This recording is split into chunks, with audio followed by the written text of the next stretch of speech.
Salut à tous et bienvenue dans cette nouvelle vidéo. Enfin, je vais vous dévoiler mon organisation que j'ai depuis octobre. Donc c'est une organisation qui me convient parfaitement. Ça fait un moment que je cherche quelque chose qui me concerne, qui me convient. Et je suis hyper heureuse de partager ça aujourd'hui avec vous. Aujourd'hui, je vais vous dévoiler ma méthode, enfin, pour pouvoir rien oublier, être toujours au top au niveau organisation, pouvoir cumuler plusieurs tâches personnelles et professionnelles. Donc moi, ce que je fais en général pour m'occuper de mon temps, il faut déjà savoir ce qu'on fait pour pouvoir commencer à faire un planning. Alors moi, je fais de la communication pour une super enseigne à La Réunion. Ça m'occupe environ 35 à 45 heures par semaine environ. Je fais également un peu d'infographie, c'est-à-dire de la création sur Illustrator pour une marque 100% réunionnaise également. Mais ça me prend vraiment que quelques minutes par semaine, 15 minutes pas plus. En parallèle, je suis aussi sur la création de ma deuxième entreprise que je vous en parlerai dans quelques mois, c'est promis. Et sans oublier le plus important, je m'occupe aussi de mes deux enfants, de ma famille avec mon mari. Il y a aussi ma chaîne YouTube, mon Instagram, le web magazine Coffee Magazine. Donc ça c'est un peu en extra que je mets aussi sur mes semaines, que je planning également. Donc avant de commencer, c'est une organisation qui me convient à 100%. Peut-être qu'elle ne vous conviendra pas totalement. Peut-être vous pouvez prendre quelques éléments pour faire votre propre organisation. Mais dans tous les cas, ça va être vraiment une vidéo motivante. Alors tout d'abord, moi j'ai testé plusieurs types d'organisation. Donc après mes études, j'ai continué avec l'agenda classique. Mais c'était pas une organisation qui me convenait parce que l'agenda, je l'amenais pas tout le temps avec moi. Donc du coup j'oubliais qu'il fallait noter ça dans l'agenda à la maison. Je me notais soit sur mon téléphone, soit sur un petit papier volant dans mon sac. Et souvent voilà, c'est vraiment pas une très bonne organisation pour moi. J'ai voulu faire quelque chose un peu plus créatif, donc d'aller vers le bullet journal. C'était quelque chose que je voyais beaucoup sur YouTube. Et j'aime beaucoup regarder, j'aime toujours autant regarder aujourd'hui même si j'utilise pas. Je me suis dit peut-être que quelque chose de ce style là va me motiver pour ramener mon cahier, pour ne jamais oublier. Mais non, ça n'a pas été le cas, j'ai très vite lâché parce qu'il faut vraiment avoir la patience et le temps de le faire.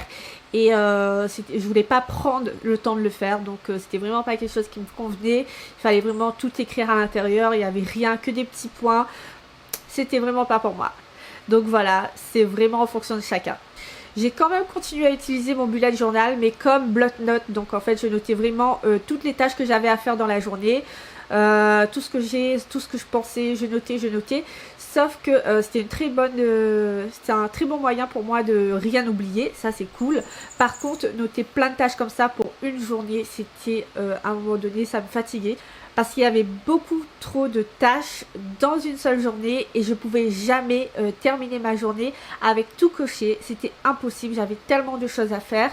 Donc du coup, j'ai décidé de partir carrément sur autre chose. Je notais déjà mes rendez-vous sur mon téléphone. Je me suis dit, autant noter toutes les tâches que j'ai à faire, de réfléchir à la durée que ça va me prendre et de mettre à chaque fois dans mon agenda. Donc c'est ce que j'ai fait. J'ai noté toutes les tâches que j'avais à faire pour le lendemain.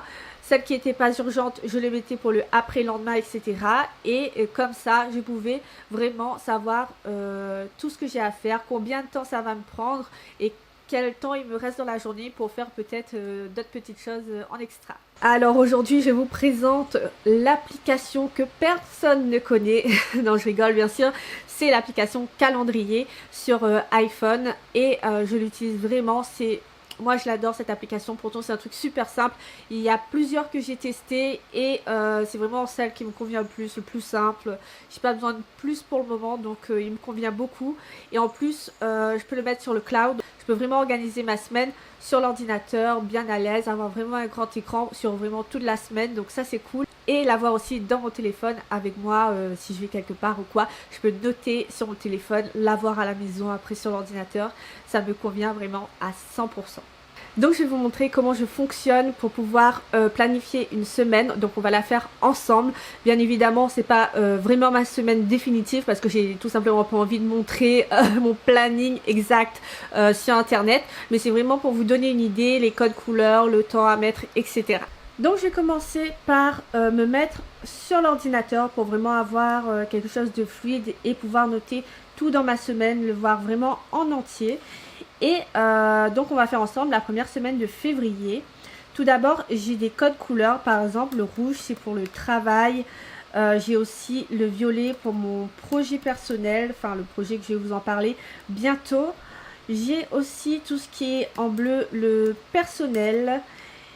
Donc ça c'est vraiment des petits trucs que je note en plus. Et on a aussi pour YouTube, mais bon c'est pas que YouTube, c'est aussi Instagram, c'est aussi pour le web magazine Coffee Magazine. Et on a également les trucs pour la famille, pardon j'ai mal noté, famille, et ça je mets en jaune.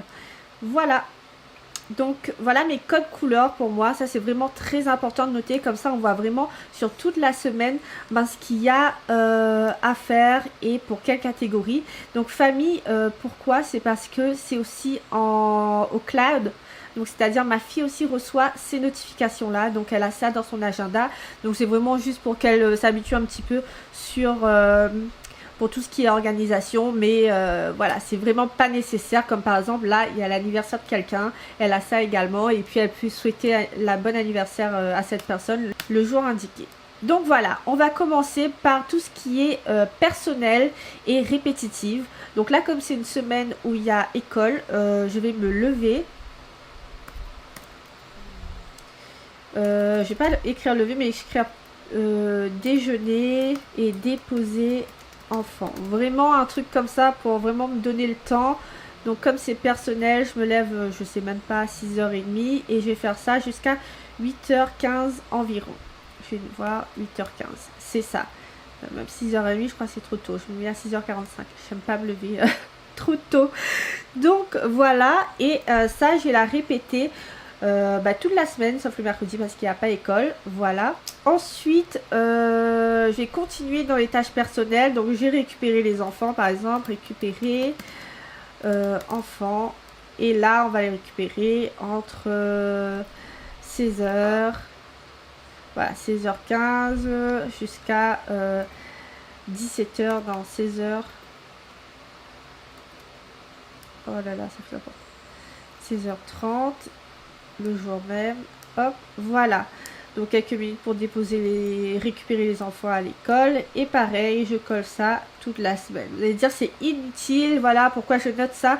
Mais tout simplement parce que comme ça je vois vraiment le temps de libre qui me reste et dans la journée. Parce que en fait ça c'est pas du temps libre, c'est du temps que j'ai à occuper des enfants, à m'occuper, à les récupérer, tout ça, à penser. Donc je le note quand même.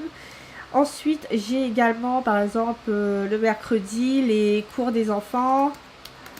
Donc c'est personnel, je le note pour je sais pas de 7h à midi environ on va dire. Et le week-end on va noter le ménage. Moi je fais pas en semaine, je sais qu'il y a beaucoup qui fait ça le lundi, mais c'est pas du tout mon truc. Et on va noter un temps, c'est très important ce temps là. Attends, vous allez croire que je me lève tôt le week-end, mais pas du tout. Et voilà, et on se met un petit temps important. Très important, j'ai aussi commencé le batch cooking. Alors, comment tu écris ça? Batch cooking. Que je vais faire le dimanche. Oh, mince, pardon. Donc, imaginons, on fait ça le dimanche, je sais pas, dimanche matin, dimanche après-midi, c'est pas grave.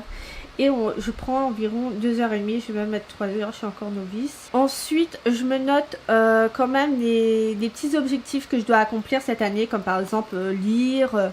ou faire du sport ou quoi, et je me mets ça 30 à 1 heure par jour. Donc je peux mettre ça le soir, le matin, vraiment en fonction des objectifs que j'ai à accomplir dans la semaine, dans le mois ou dans l'année. Donc ça c'est important également. Ensuite je vais peut-être noter maintenant passer à tout ce qui est boulot. Donc je peux noter des tâches de boulot comme par exemple répondre aux mails, peut me prendre peut-être 1 heure chaque matin environ. Vraiment, c'est vraiment en fonction des tâches répétitives que vous avez. Des fois, vous savez pas trop ce que vous avez à faire. Alors, imaginons, j'ai 2 tâches en même temps. Comme là, c'est pas grave. Tout simplement parce que, imaginons, je dis vraiment n'importe quoi parce que c'est pas vraiment le cas. Mais que vos enfants aillent aux activités du mercredi à 7h15, à 8h15 vous avez le temps de peut-être rentrer chez vous et commencer déjà à bosser. En attendant, ils sont toujours en cours, ça c'est pas grave. et ils terminent à midi. Donc à midi, vous savez, vous pouvez aller les récupérer. Donc moi, ça me dérange pas de mettre 2 tâches comme ça quand je sais que c'est pas moi exactement qui a les activités, c'est pas moi qui fais les activités enfants, donc j'ai le temps, j'ai encore le temps tout ça à utiliser quoi. Donc ensuite, j'ai noté d'autres tâches répétitives, je ne sais pas, des rendez-vous que j'ai, des déplacements que j'ai à faire. Et comme ça, je peux vraiment voir si le temps que j'ai mis, c'est suffisant pour pouvoir ensuite faire les tâches importantes et que je peux pas déplacer, comme par exemple récupérer les enfants. Je pourrais pas déplacer ce petit moment là, donc j'ai vraiment besoin, si par exemple la tâche me durait tout ce temps, j'aurais déplacé à un autre jour et gardé celle qui était plus importante ici, ou au contraire, si je pouvais pas déplacer cette tâche là, de me renseigner avec quelqu'un s'il pouvait par exemple récupérer mes enfants à l'école. Donc voilà comment je fonctionne. Des fois je peux mettre plein de petites tâches comme par exemple je sais pas, balisage, des petites tâches qui durent vraiment que 15 minutes, mais je le note tout de même. Voilà, plein de petites tâches comme ça que je me note. Et toute ma semaine, je la construis comme ça. Généralement, je commence à prévoir depuis le mercredi d'avant ma semaine d'après. Parce que j'ai déjà des tâches que j'ai à faire, mais que il n'y a plus le temps la semaine d'avant. Donc du coup, je le mets pour le lundi. Et si par exemple, j'ai des urgences qui se mettent, imaginons, on est lundi, on me dit finalement... faut venir à Saint-Pierre, donc du coup mon déplacement je peux le mettre ailleurs et me mettre à Saint-Pierre le lundi. Donc voilà comment je fais généralement. Si vraiment c'est pas une tâche importante, je la déplace, ça me dérange pas. C'est pour ça que je remplis pas depuis un début de semaine toute ma semaine. Donc je me mets quand même toutes les tâches les 2 et 3 premiers jours.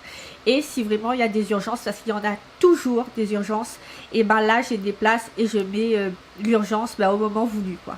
Donc c'est vraiment quelque chose que je me bloque pas sur mon emploi du temps. C'est vraiment je laisse un peu flexible et je me laisse surtout du temps le jeudi et le vendredi parce que je sais que je peux décaler par exemple mes rendez-vous qui sont moins urgents, je peux les décaler et mettre des trucs plus urgents le jour J parce qu'il y en a toujours. Ensuite, je me cale souvent, normalement il faut pas faire ça parce qu'on me dit ça fait trop, faut vraiment couper à un moment donné le travail, mais comme j'ai récupéré mes enfants assez tôt, du coup je me remets toujours un petit peu de travail le soir, toujours un petit truc, soit pour être un peu plus en avance la semaine, soit voilà, pour pas être trop dans le rush les jours d'après. Des trucs urgents qui sont trop longues, je peux les faire aussi un petit peu le soir, les terminer. Donc c'est ce que je fais en général. Donc voilà, ensuite pour tout ce qui est famille, c'est surtout ma fille qui note dans l'agenda. Et puis moi je peux avoir aussi la notification pour pas oublier. Donc là il y a un anniversaire par exemple, donc normalement je suis invitée, mais... Pour l'instant, j'ai pas encore reçu d'invitation, donc je note pas. Je commence aussi à voir pour le planning de vidéo la semaine d'après. Donc par exemple, tournage, je peux mettre ici le samedi et hop, je me prends 2h, 2h30 de tournage. Et je peux me faire aussi montage vidéo, hop. Et là, je me mets pareil, je suis super lente en montage. Là, pour l'instant, j'ai commencé un nouveau logiciel. Donc, je mets des gros trucs comme ça. Et au moins, je sais le temps qui me reste. Imaginons, c'est comme ça. Je sais que là, je suis un peu plus libre. Donc, je peux peut-être avancer mes rendez-vous. Si, par exemple, on est lundi, je vois que finalement, il n'y a pas d'urgence, mais j'avance mes rendez-vous. Si, par exemple, au contraire, j'ai des petites courses à faire, je peux faire là et finalement je sais que je dois aller bosser mercredi, voilà, je laisse vraiment mon emploi du temps assez flexible pour pouvoir faire plusieurs trucs et là voir le temps qu'il me reste dans la journée. Donc en général mes journées sont vraiment bien remplies, mais ça me convient, je suis super contente de cet emploi du temps, j'oublie jamais rien. C'est vraiment complet, je sais combien de temps va me prendre une tâche et ça c'est super important pour pouvoir l'optimiser de plus en plus. Par exemple les petites tâches comme ça me prenait 1 heure, 2 heures et maintenant ça me prend 15 minutes. Je suis vraiment contente voilà, de l'évolution, je sais vraiment en quoi il faut que je m'améliore, comment je m'améliore et voilà. Ensuite, quand vous avez fini ces étapes, vous êtes un peu plus à l'aise sur le calendrier du téléphone, vous voyez vraiment quelle tâche vous prend combien de temps. À ce moment-là, vous pouvez vraiment vous poser plusieurs questions. Dans un premier temps, les tâches répétitives, est-ce que je peux les automatiser?